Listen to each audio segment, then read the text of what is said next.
잠시 같이 살자고 들어온 아들 부부가 저 몰래 한 말이 충격입니다.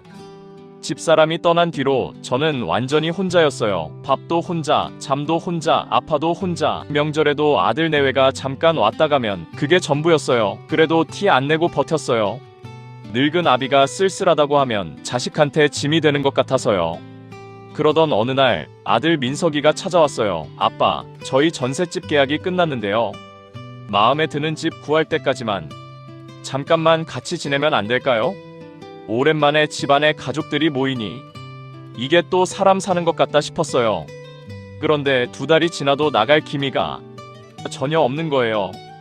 요즘 전세 구하기 어렵다는 말도 들었으니까요. 그런데 이상한 게 한두 가지가 아니었어요. 장을 봐도 자기들 것만 사오고 집 청소도 제 방 앞에서 딱 멈추고 밥 한번 같이 먹자는 말도 점점 없어졌어요.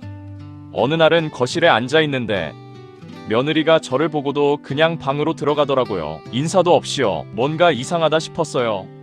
석 달이 됐을 때 제가 먼저 이야기를 꺼냈어요. 민서가 전셋집은 좀 알아보고 있는 거니? 아직 마음에 드는 곳이 없어서요. 아빠, 좀 더 있으면 안 돼요? 내 자식인데. 그러려니 했어요. 그 대화가 있고 며칠 뒤 밤이었어요. 자다가 깨서 화장실을 가려고 조용히 복도를 걷는데 방문 너머로 아들 부부 목소리가 들렸어요. 처음엔 그냥 지나치려 했어요. 그런데 분명히 제 이야기를 하더라고요. 저도 모르게 발걸음이 딱 멈춰졌어요. 아빠 저러다 혼자 못 사시면 그냥 저렴한 요양원 보내면 되잖아. 순간 심장이 내려앉는 것 같았어요. 맞아. 지금부터 명예 이전 준비해 놓자.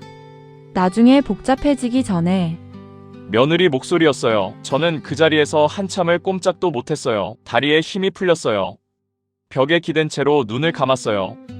평생 허리 한번 못 펴고 일해서 겨우 장만한 집 한 채인데 그걸 내 자식이 노리고 있었던 거예요. 눈물이 차올랐어요. 다음 이야기가 궁금하시면 2번 터치하세요. 저는 천천히 숨을 골랐어요. 그리고 방문을 확 열어젖혔습니다. 다 들었다. 아들과 며느리 얼굴이 하얗게 질렸어요. 아무 말도 못하더라고요. 낳고 키운 자식한테 이런 소리 들을 줄은 꿈에도 몰랐다. 은근슬쩍 내 집에 들어와서 되려 나를 내쫓으려 해? 아버지 저희가 그런 게 아니라. 됐어. 오늘부로 너희랑 끝이야.